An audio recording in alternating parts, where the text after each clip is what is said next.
Robinson Crusoe by Daniel Defoe. Chapter 1. My First Sea Journey. Before I begin my story, I would like to tell you a little about myself. I was born in the year 1632, in the city of York in the north of England. My father was German, but he came to live and work in England. Soon after that, he married my mother, who was English. Her family name was Robinson. So when I was born, they called me Robinson after her. My father did well in his business, and I went to a good school.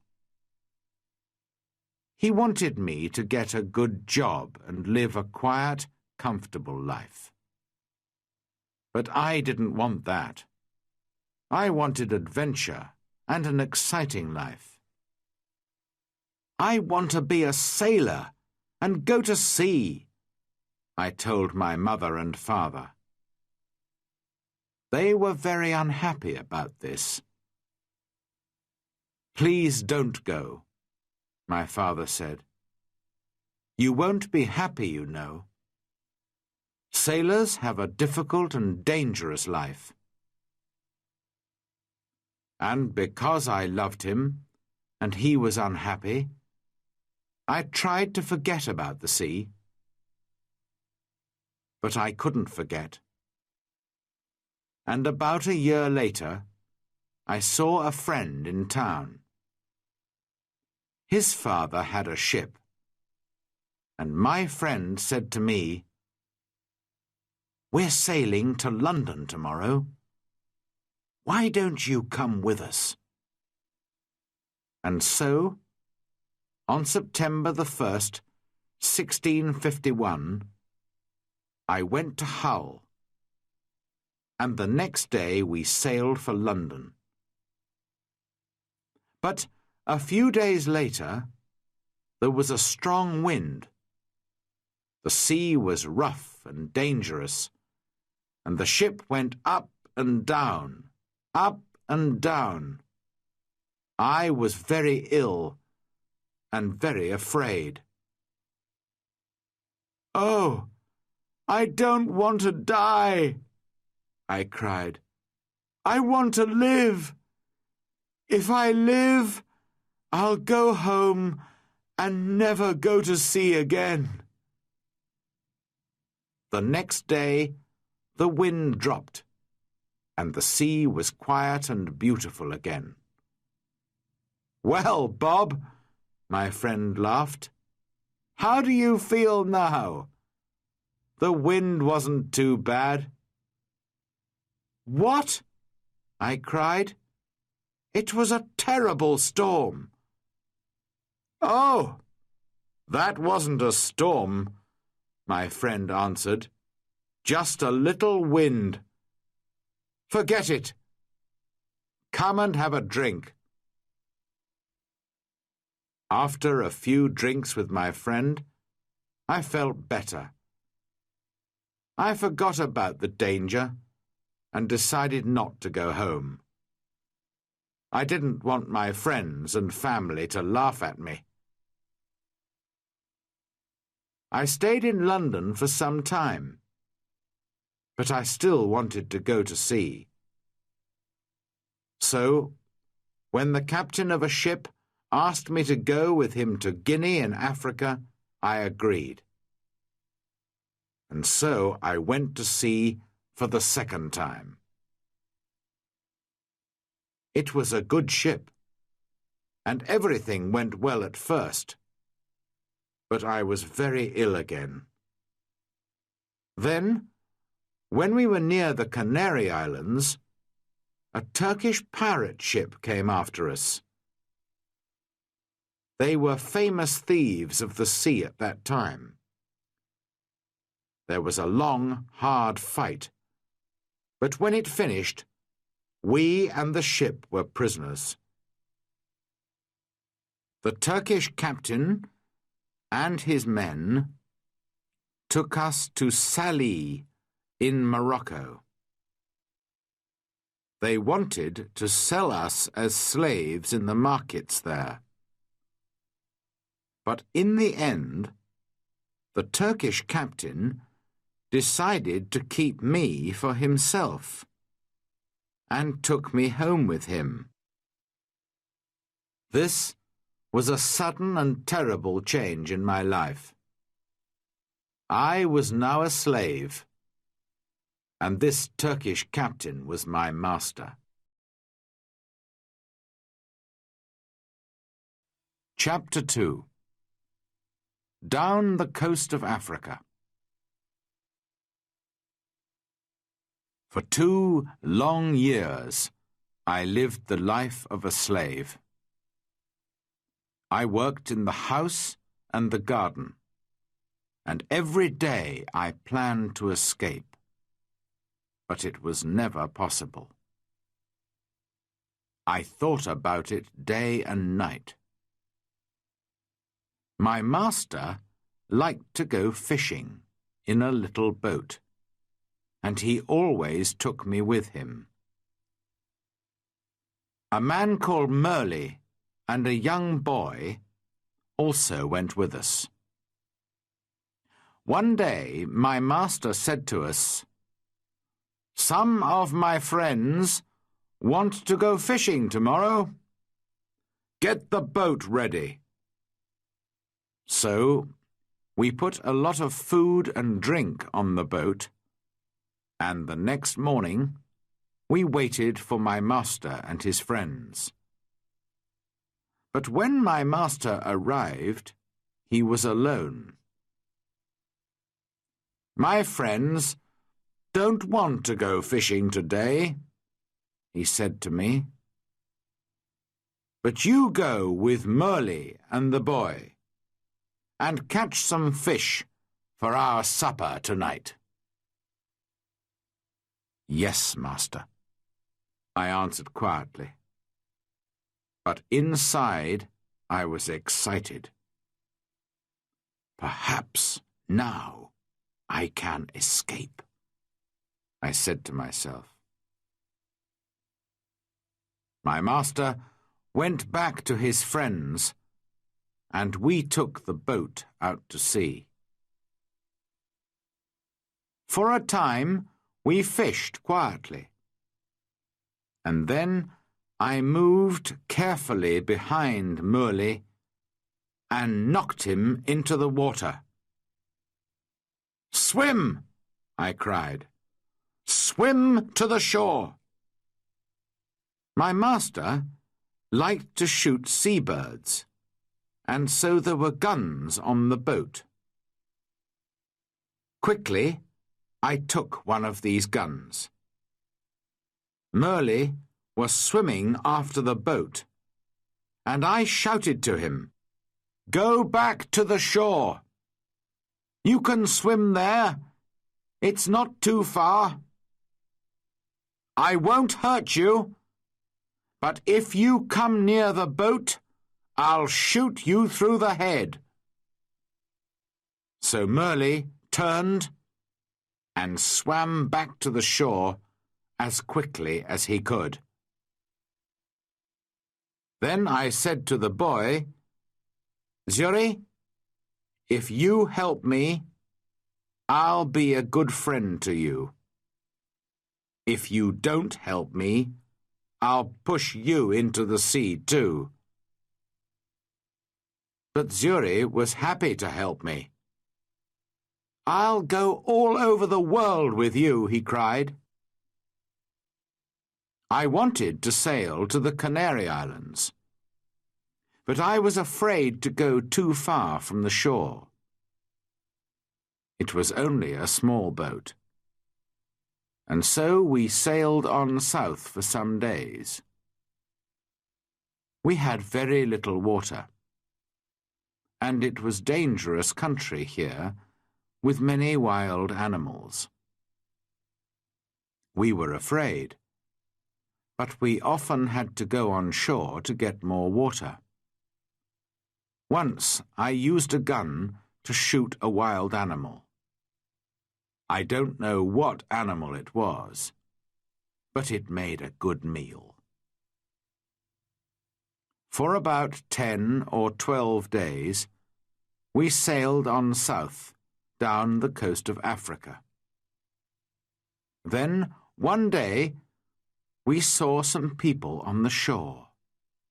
Strange, wild people, who did not look friendly. By now, we had very little food, and we really needed help. We were afraid, but we had to go on shore.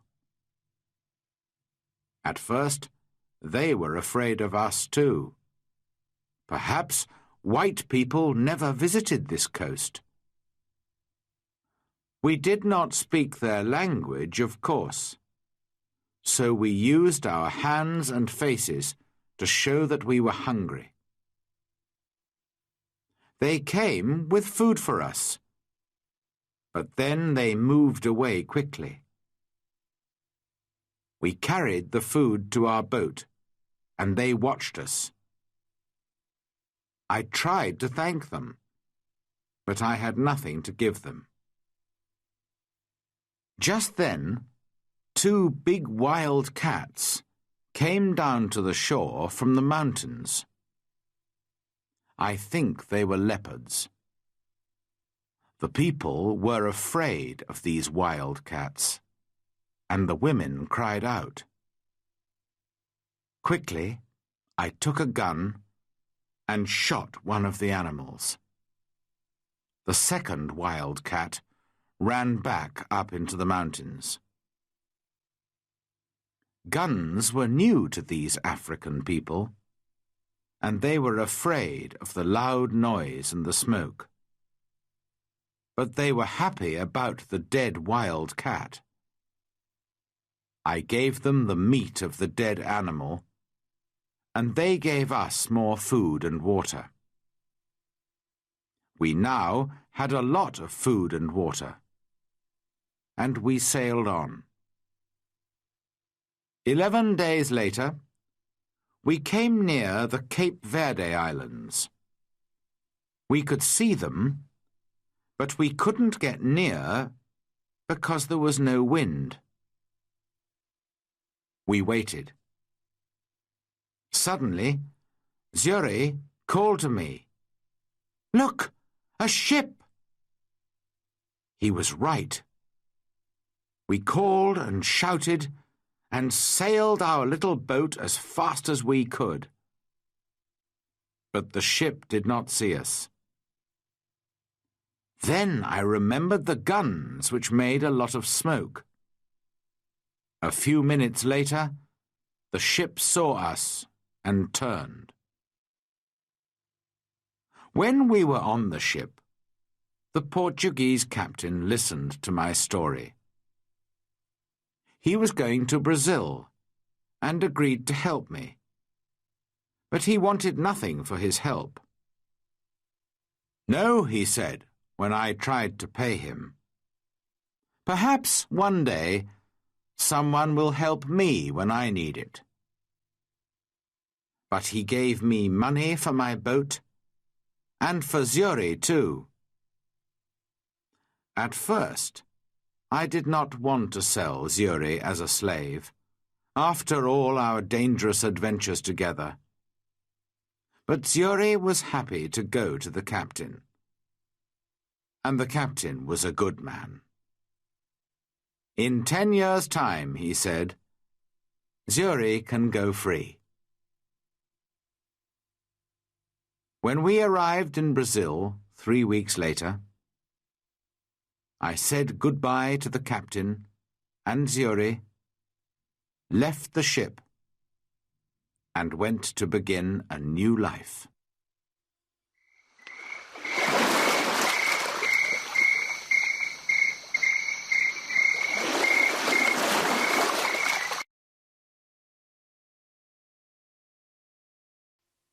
Chapter 3. The Storm and the shipwreck. I stayed in Brazil and worked hard for some years. By then I was rich, but also bored. One day, some friends came to me and said, "We're going to Africa to do business.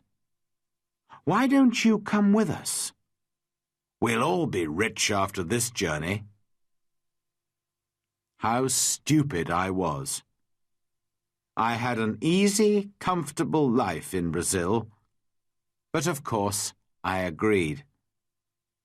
And so, in 1659, I went to sea again. At first, all went well. But then there was a terrible storm. For 12 days the wind and the rain didn't stop.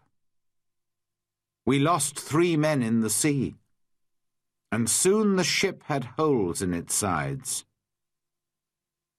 "We're all going to die this time," I said to myself. Then one morning, one of the sailors saw land. But the next minute, our ship hit some sand just under the sea. The ship could not move, and we were really in danger now. The sea was trying to break the ship into pieces, and we had very little time. Quickly, we put a boat into the sea and got off the ship. But the sea was very rough, and our little boat could not live for long in that wild water. Half an hour later, the angry sea turned our boat over, and we were all in the water. I looked round for my friends, but I could see nobody. I was alone. That day I was lucky, and the sea carried me to the shore. I could not see the land, only mountains of water all around me. Then, suddenly, I felt the ground under my feet. Another mountain of water came, pushed me up the beach, and I fell on the wet sand. At first, I was very thankful to be alive. Slowly, I got to my feet and went higher up the shore. From there, I looked out to sea. I could see our ship, but it was wrecked, and there was nobody near it. There was nobody in the water. All my friends were dead. I was alive, but in a strange, wild country, with no food, no water, and no gun. It was dark now, and I was tired. I was afraid to sleep on the shore. Perhaps there were wild animals there. So I went up into a tree, and I stayed there all night.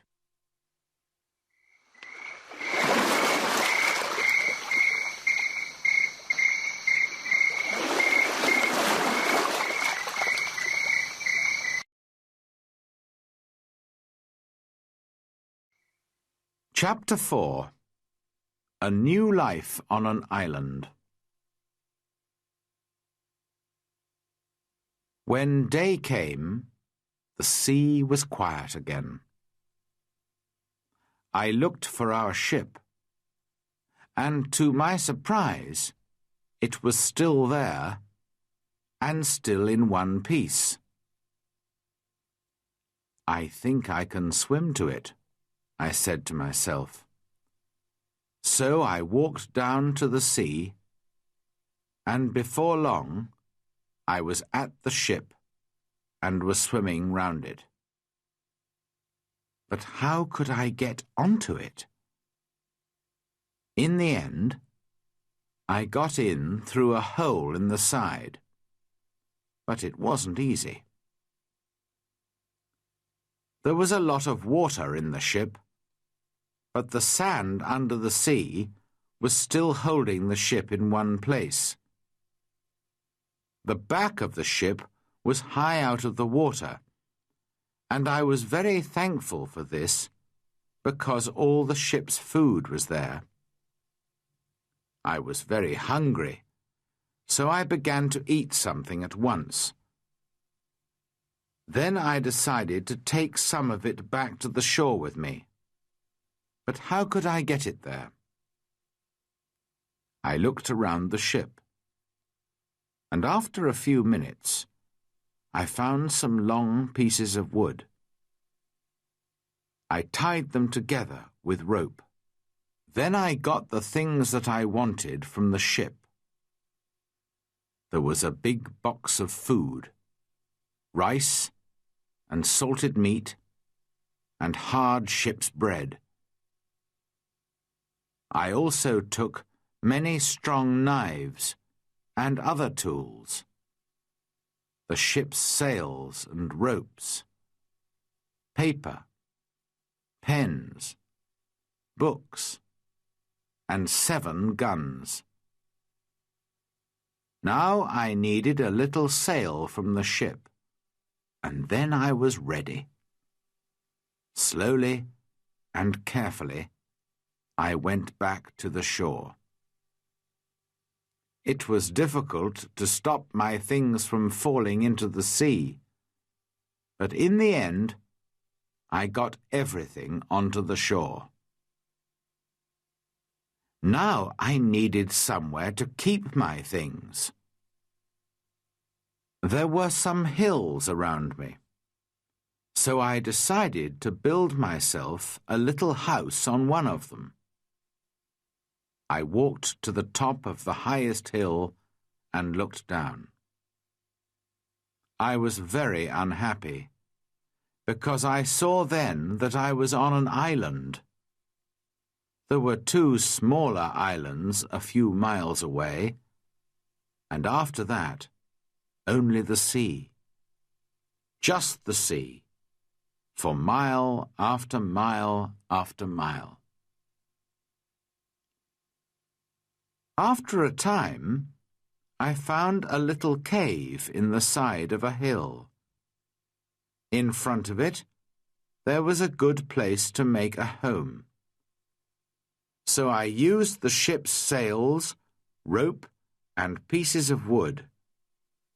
And after a lot of hard work, I had a very fine tent.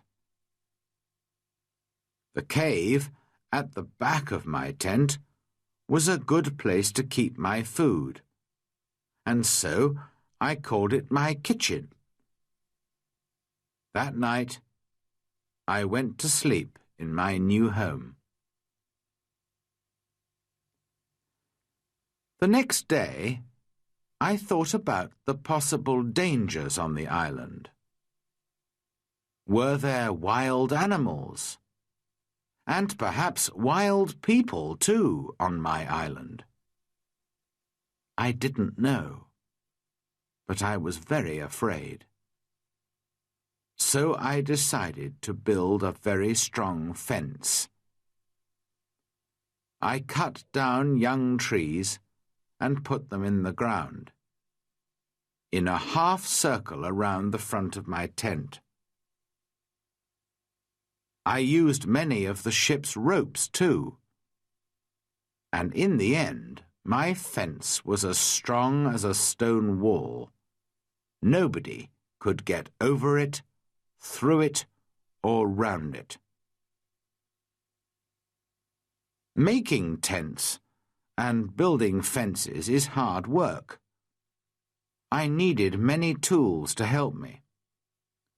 So I decided to go back to the ship again and get some more things. I went back 12 times, but soon after my 12th visit, there was another terrible storm. The next morning, when I looked out to sea, there was no ship. When I saw that, I was very unhappy. Why am I alive? And why are all my friends dead? I asked myself. What will happen to me now, alone on this island without friends? How can I ever escape from it? Then I told myself that I was lucky. Lucky to be alive. Lucky to have food and tools. Lucky to be young and strong. But I knew that my island was somewhere off the coast of South America.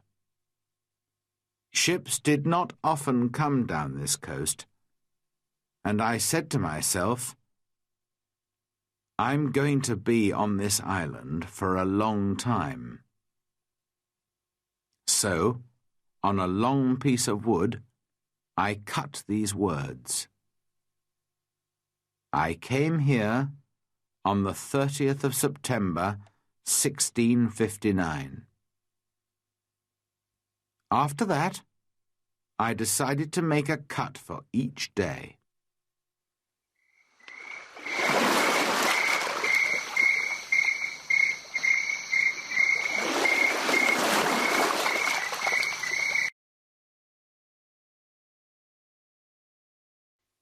Chapter 5. Learning to live alone.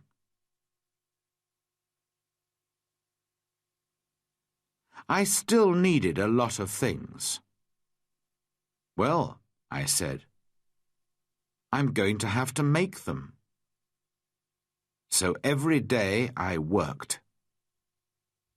First of all, I wanted to make my cave bigger. I carried out stone from the cave, and after many days' hard work, I had a large cave in the side of the hill. Then I needed a table and a chair, and that was my next job. I had to work on them for a long time. I also wanted to make places to put all my food and all my tools and guns. But every time I wanted a piece of wood, I had to cut down a tree. It was long, slow, difficult work. And during the next months, I learnt to be very clever with my tools. There was no hurry. I had all the time in the world. I also went out every day, and I always had my gun with me. Sometimes I killed a wild animal, and then I had meat to eat. But when it got dark, I had to go to bed because I had no light. I couldn't read or write because I couldn't see.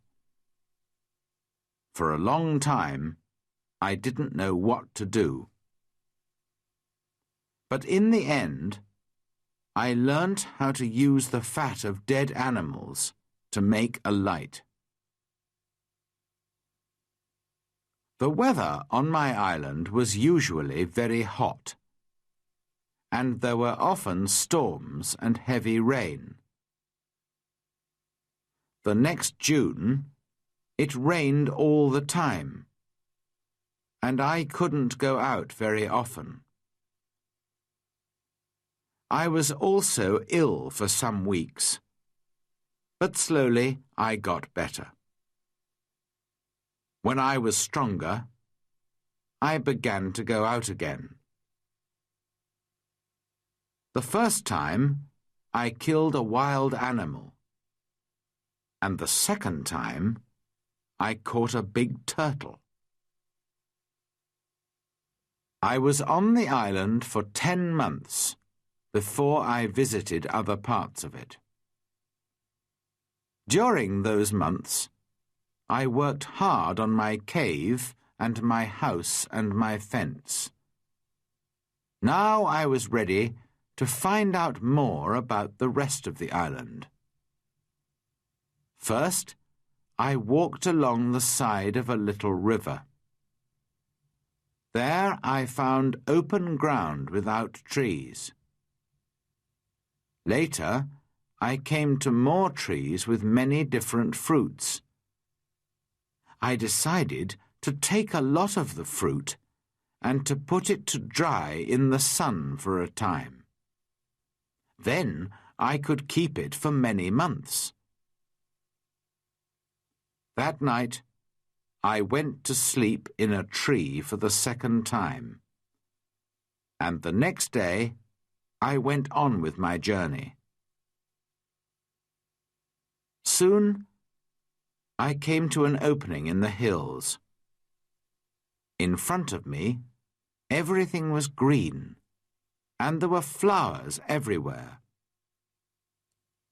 There were also a lot of different birds and animals. I saw that my house was on the worst side of the island. But I didn't want to move from there. It was my home now. I stayed away for 3 days, and then I came home. But I often went back to the other, greener side of the island. And so my life went on.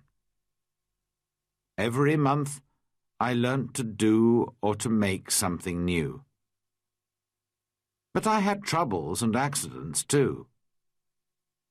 Once there was a terrible storm with very heavy rain. The roof of my cave fell in and nearly killed me. I had to build it up again with many pieces of wood.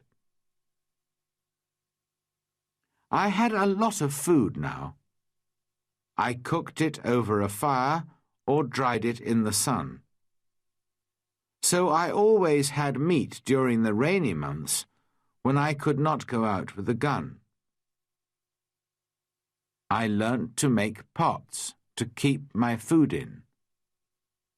But I wanted very much to make a harder, stronger pot, a pot that would not break in a fire. I tried many times, but I could not do it. Then one day I was lucky. I made some new pots and put them in a very hot fire. They changed colour, but did not break. I left them there for many hours, and when they were cold again, I found that they were hard and strong. That night I was very happy. I had hot water for the first time on the island. By then, I also had my own bread. That was luck too. One day I found a little bag. We used it on the ship to keep the chickens' food in. There was still some of the food in the bag, and I dropped some of it onto the ground. A month later, I saw something bright green there. And after 6 months, I had a very small field of corn. I was very excited. Perhaps now I could make my own bread. It was easy to say, but not so easy to do. It is a lot of work to make bread from corn. Many people eat bread, but how many people can take corn from a field and make bread out of it without help? I had to learn, and to make many new things, and it was a year before I cooked and ate my first bread. During all this time, I never stopped thinking about escape. When I travelled across to the other side of the island, I could see the other islands, and I said to myself, Perhaps I can get there with a boat. Perhaps I can get back to England one day. So I decided to make myself a boat. I cut down a big tree and then began to make a long hole in it. It was hard work. But about 6 months later, I had a very fine canoe. Next, I had to get it down to the sea. How stupid I was! Why didn't I think before I began work? Of course, the canoe was too heavy. I couldn't move it. I pulled and pushed and tried everything, but it didn't move. I was very unhappy for a long time after that. That happened in my 4th year on the island. In my 6th year, I did make myself a smaller canoe, but I did not try to escape in it. The boat was too small for a long journey, and I did not want to die at sea. The island was my home now, not my prison, and I was just happy to be alive. A year or 2 later, I made myself a second canoe on the other side of the island. I also built myself a second house there, and so I had 2 homes. My life was still busy from morning to night. There were always things to do or to make. I learnt to make new clothes for myself from the skins of dead animals. They looked very strange, it is true, but they kept me dry in the rain. I kept food and tools at both my houses, and also wild goats. There were many goats on the island, and I made fields with high fences to keep them in. They learnt to take food from me, and soon I had goat's milk to drink every day. I also worked hard in my cornfields, and so many years went by.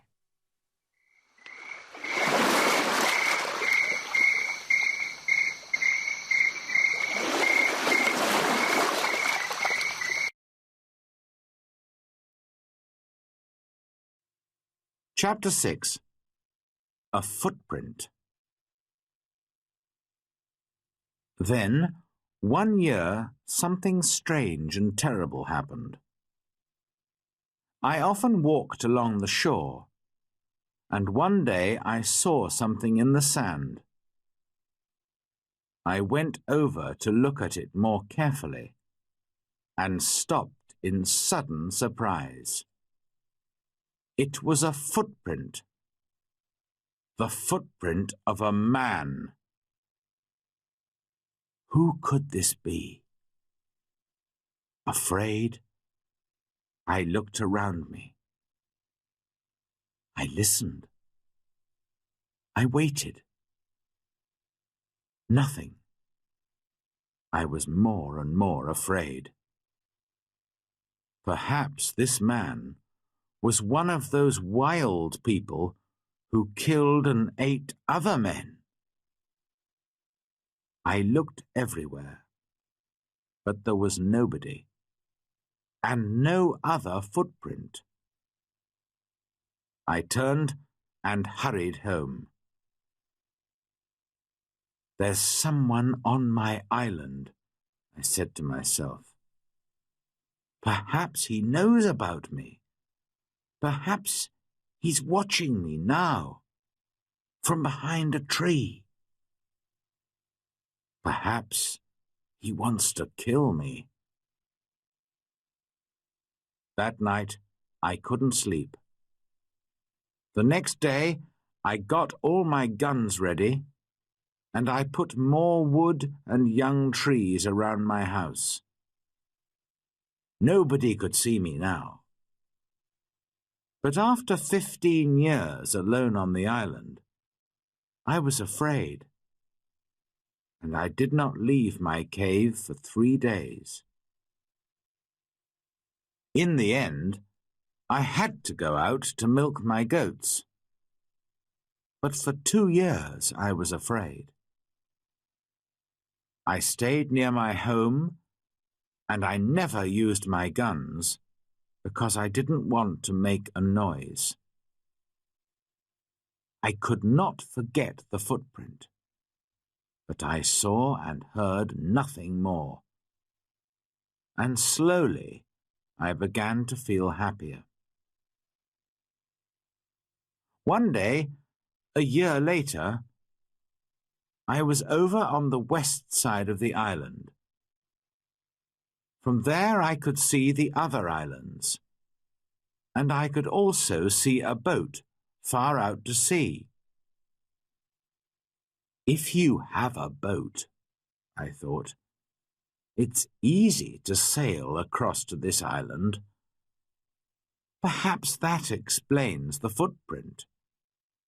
It was a visitor from one of the other islands. I began to move more freely around the island again, and built myself a third house. It was a very secret place in a cave. No wild man will ever find that, I said to myself. Then one year, something happened which I can never forget. I was again on the west side of the island and was walking along the shore. Suddenly, I saw something which made me feel ill.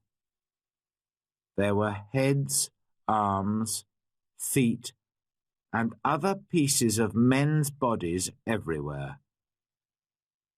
For a minute, I couldn't think, and then I understood. Sometimes there were fights between the wild men on the other islands. Then they came here to my island with their prisoners to kill them, cook them, and eat them. Slowly, I went home, but I was very angry. How could men do this? For many months, I watched carefully for the smoke from fires, but I didn't see anything. Somehow, the wild men came and went, and I never saw them. I was angry and afraid. I wanted to shoot them all. But there were many of them, and only one of me. Perhaps I can shoot 2 or 3, I said to myself. But then they will kill and eat me. Then, one morning in my 23rd year on the island, I was out in my fields, and I saw the smoke from a fire. Quickly, I went up the hill to watch.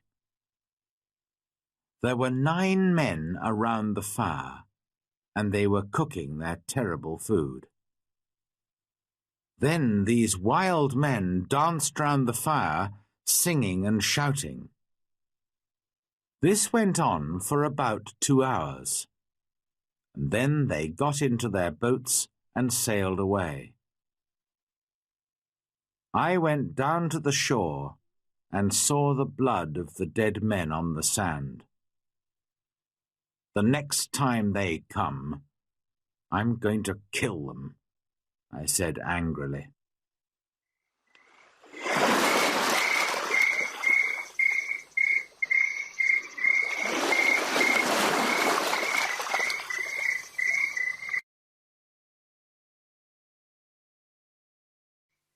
Chapter 7. Man Friday. For 2 years, I never went anywhere without my gun. I felt lonely and afraid, and had many sleepless nights. One night, there was a very bad storm, and I thought I heard the sound of guns out at sea. The next morning, I looked out and saw a ship. It was lying on its side not far from the shore. Quickly, I put my little boat in the water and sailed out to it. There were 2 dead men on the ship, but no one alive. The bodies of the other sailors were lost in the sea. I took some clothes and tools, and also a box of Spanish gold and silver money. I was a rich man now, but what use was money to me? I could not buy anything with it. I wanted people, a friend, somebody to talk to, somebody who could help me escape from my island. One morning, I woke up and made a plan. I'll try to catch one of the prisoners of the wild men, I said to myself. He'll be happy to be alive, and perhaps he'll help me to escape. I watched day and night, but for 1.5 years there were no boats. Then one day 5 boats came. There were about 30 men, and they had 2 prisoners. They made their fire on the sand and danced round it. Then they killed one of the prisoners and began to cook their terrible meal. The second prisoner waited under the trees, with 2 men to watch him. Suddenly, the prisoner turned and ran. The 2 men ran after him, but the other wild men were busy round the fire and did not see what was happening. The prisoner ran like a wild goat, and soon I saw that he was coming near the bottom of my hill. As fast as I could, I ran down the hill and jumped out of the trees between the prisoner and the 2 wild men. I hit the first man with the wooden end of my gun, and he fell down. But I had to shoot the second man. The poor prisoner did not move.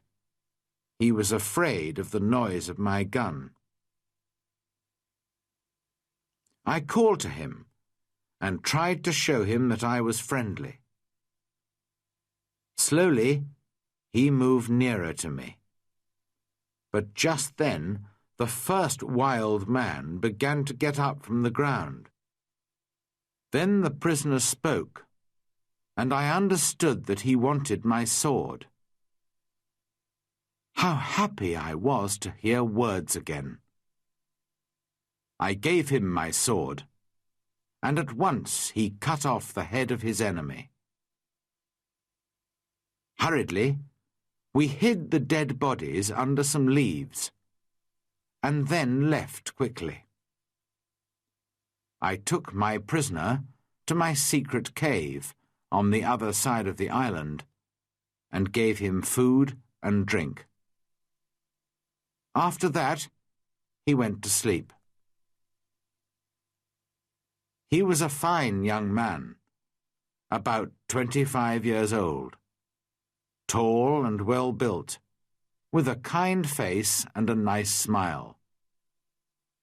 He had a brown skin, black hair, bright eyes, and strong white teeth. I decided to give him the name of Man Friday, because I first saw him on a Friday. When he woke up in the morning, he ran out to me. I was milking my goats in the field, and he got down on the ground and put his head near my foot.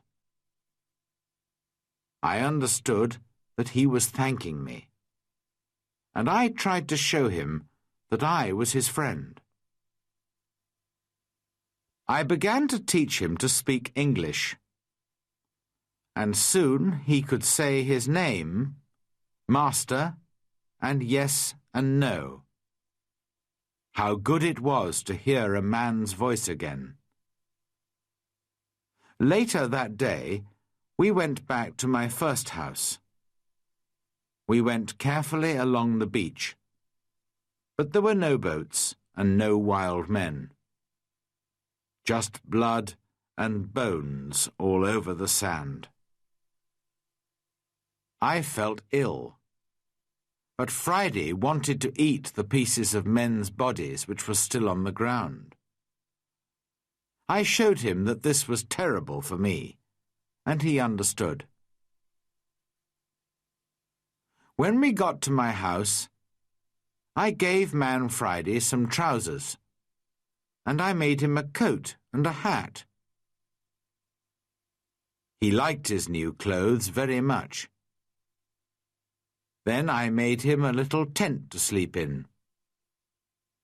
But for a few weeks, I always took my gun to bed with me.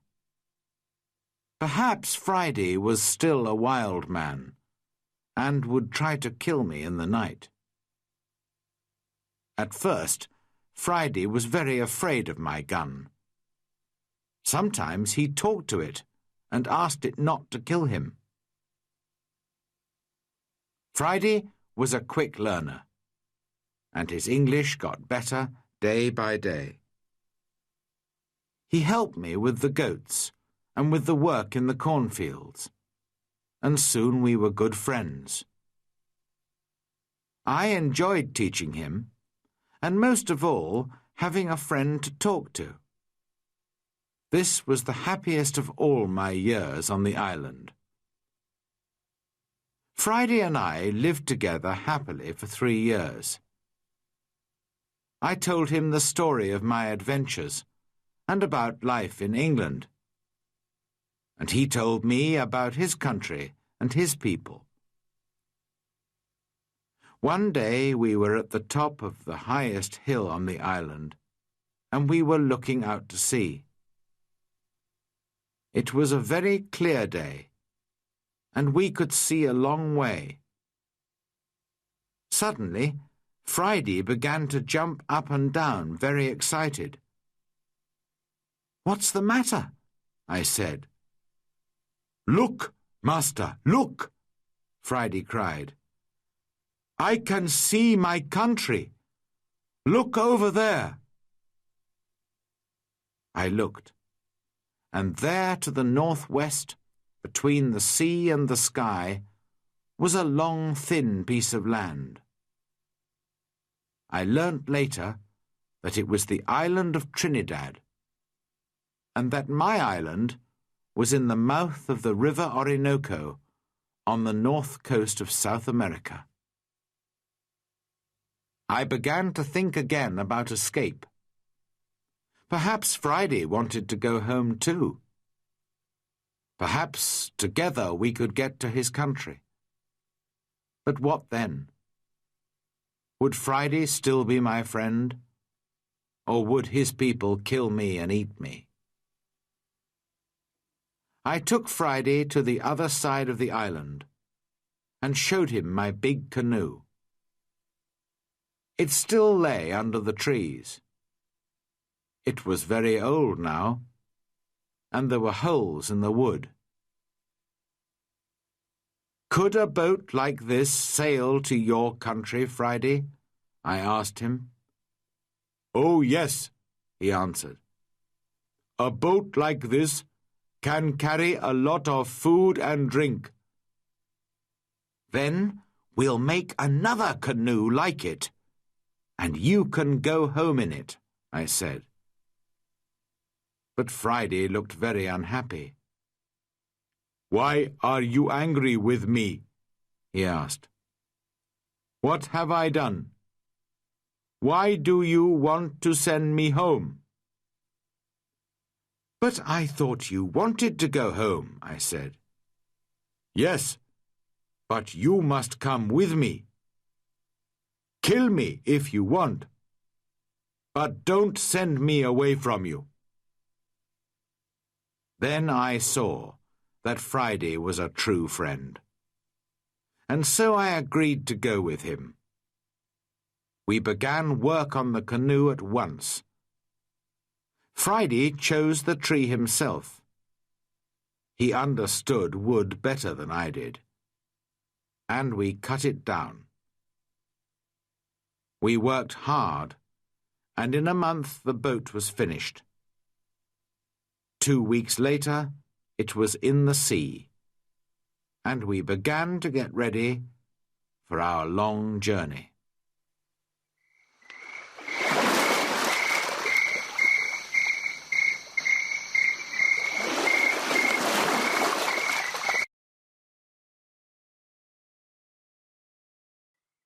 Chapter 8. Escape from the Island. I was now in my 27th year on the island, and I did not want to be there for another year. We worked hard to get the corn in and to make a lot of bread. We had dried fruit and salted meat, and big pots to keep water in. One evening, Friday went out to look for a turtle for meat and eggs. But in less than an hour he was back, and he looked very afraid. "Master! Master!" he cried. "There's a great ship near the island, and men are coming to the shore in a boat." I jumped up and ran with him down to the shore. To my great surprise, I saw that it was an English ship. But why was it here? English ships never came this way. Perhaps they were pirates. "Don't let them see you, Friday," I called. "We'll hide in the trees and watch." There were 11 men in the boat, but 3 of them were prisoners. Their arms were tied with rope, but their legs were free and they could walk. The other sailors pushed the 3 prisoners up the beach, laughing and shouting and hitting them. Then some of them sat down on the sand and began to drink. Others walked away to look at the island, and 2 men stayed to watch the boat. The 3 prisoners walked slowly along the beach and sat down under a tree not far from us. They looked very unhappy. Very quietly, I came up behind them through the trees and called out to them in English. "Don't be afraid," I said. "I'm an Englishman. Perhaps I can help you." The 3 men turned and looked at me. They did not answer at once. They were too surprised. Perhaps they thought I was a wild man myself, in my strange homemade clothes of animal skins, and with my long hair and beard. Then the oldest man spoke. "I am the captain of that ship," he said, "and these 2 men are my first and second officers. Last night there was a mutiny, and the seamen took the ship from me. Now they're going to leave the 3 of us here to die on this island." "Do these mutineers have guns?" "Only 2, he answered, "and they've left those on the boat." "All right," I said. "We'll fight them." But if we get your ship back for you, you must take me back to England." The captain agreed immediately and thanked me very warmly for my help. Friday ran back to my house to get all the guns, and the captain and I made a plan. The first part was easy, because the seamen were not ready for a fight. We shot the 2 men at the boat, and the captain shot another man. This man, Tom Smith, was the worst of them all, and he began the mutiny on the ship. Then the captain talked to the other 5 men, and they agreed to help him. They did not really want to be mutineers, but they were afraid of Tom Smith. "Now," I said to the captain, "we must get back your ship. How many men are on it?"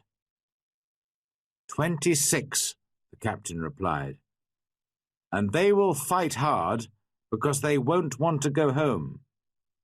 It is death for all mutineers in England. But not all the men are bad. I'm sure that some of them will help me."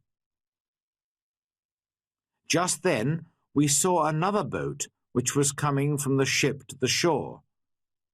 There were 10 men in it, and they all had guns. We ran into the trees and waited. It was a long, hard fight, but by now it was dark, and this helped us very much.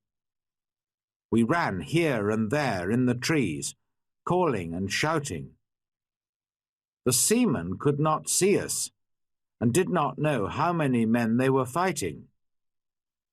In the end, the first officer shouted to them, "Put down your guns and stop fighting. The captain has 50 island people to help him. We can kill you all." So the seamen stopped fighting, and we took their guns. 3 of the men agreed to come back to the captain, and we put the others in my cave. Friday and I stayed to watch the prisoners, while the captain and his men went back to fight for the ship. All night we listened to the sound of guns and shouting. But in the morning, when the sun came up, the captain was master of his ship again.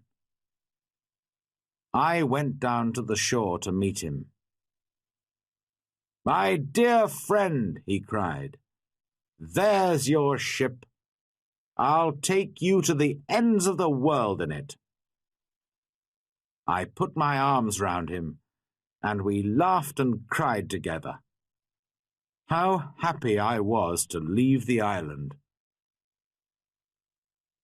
My good friend Friday came with me, of course, but we left the mutineers on the island. We decided not to kill them. They could begin a new life on the island. I showed them my 3 houses, my cornfields, and my goats, and all my tools. Their life would be easy, because of all my hard work for so many years. And so, on the 19th of December, 1686, after 27 years, 2 months, and 19 days, I said goodbye to my island and sailed home to England.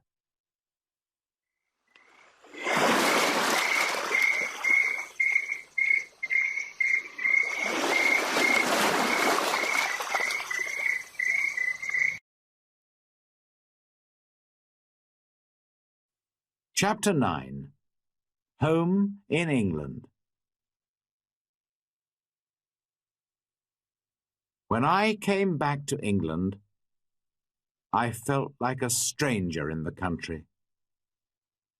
Many things were different, and not many people remembered me.